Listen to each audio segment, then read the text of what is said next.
Kendall Shoals harvests oysters from the Apalachicola Bay in 2010.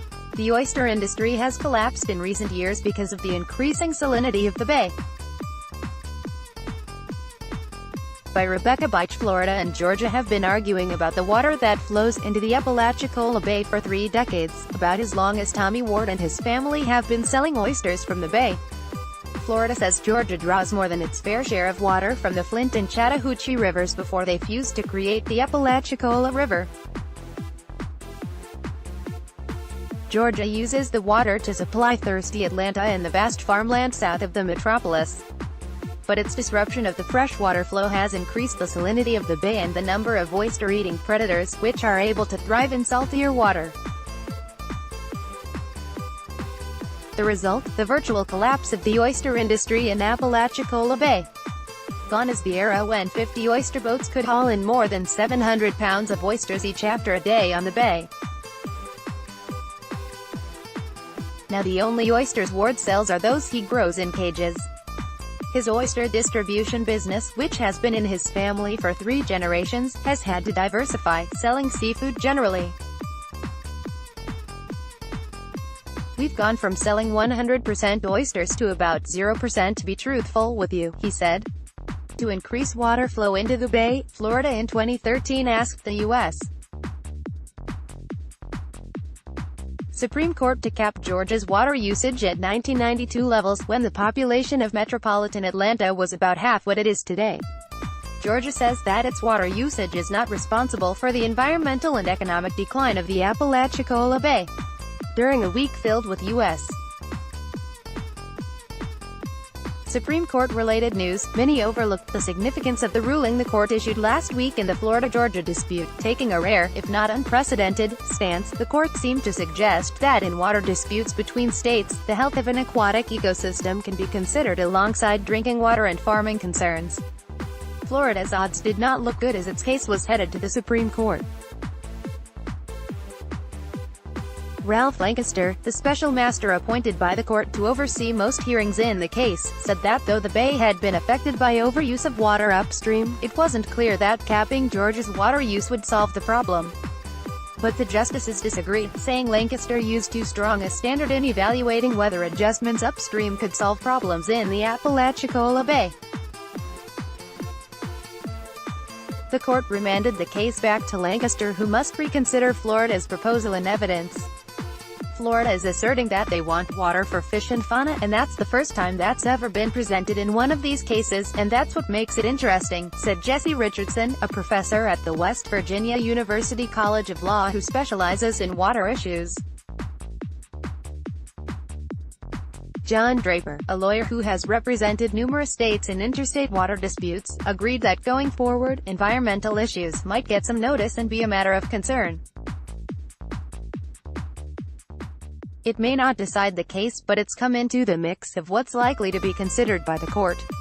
Last week's decision all but ensures the legal saga will continue. Now the task for Florida is to prove how an increased freshwater flow would help the bay bounce back. It hardly guarantees the state a remedy, but it may mark a shift in how lawyers approach water cases as growing populations and climate change heighten competition for an increasingly scarce resource. It's been an unusually active time in water law, experts say, with 4 active interstate water disputes before the court. Such disputes seldom focus on ecology. In most arguments over water rights, states want their fair share for drinking and farming. Of course, Florida's concerns are not exclusively environmental. The health of the bay supports an industry that, if not vital to this state, is emblematic of it. Fishing is an economic driver for the region of the Florida Panhandle that hugs the Gulf of Mexico. A man kayaks down the Chattahoochee River near Atlanta. Some environmental advocates say it makes sense to consider ecological concerns in court precisely because they are so tied to economic issues. Ecological function at the end of the day is all about human well-being and economics and the enjoyment of resources, whether that's enjoying them from an income standpoint like a farmer or fisherman, or recreation standpoint, said Gordon Rogers, executive director of Flint Riverkeeper, which has been a stakeholder in trying to increase flows along the river and preserve agricultural access for Georgians. We're not hurting the river's feelings when we are depleting that flow, we're harming the people that value that flow. The origin of the Florida-Georgia dispute lies north of Atlanta at Lake Lanier, a 59-square-mile body of water about 50 miles from the city, which is managed by the Army Corps of Engineers and supplies drinking water to about 60% of Georgia. The Corps regulates how much water to release, but Metro Atlanta and farmers absorb much of it as it works its way south through Georgia. Because the Corps remains in control of much of the water in the system, the special master initially recommended rejecting Florida's argument, saying the Corps bears much of the responsibility for determining downstream flows.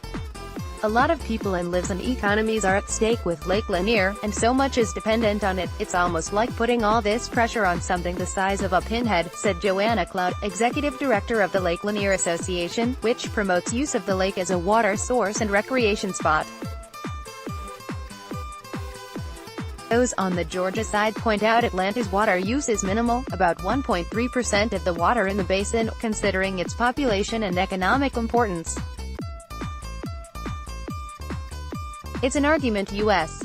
Supreme Court Justice Clarence Thomas seemed to buy. In his dissenting opinion, Thomas cited figures that the Atlanta area accounts for 98% of the population along the rivers and accounts for 99% of the region's economic production. Gil Rogers of the Southern Environmental Law Center said that's the wrong way to view such disputes. The species downstream is kind of the canary in the coal mine in terms of how healthy the system is for human use and for non-human use. Rogers said, "It's a bit of an artificial distinction, because if the waterway is harmed environmentally, it's either going to be impossible to drink or hard to drink, and it's going to limit the uses that river can sustain." Stateline homepage. Sign up for exclusive state policy reporting and research download.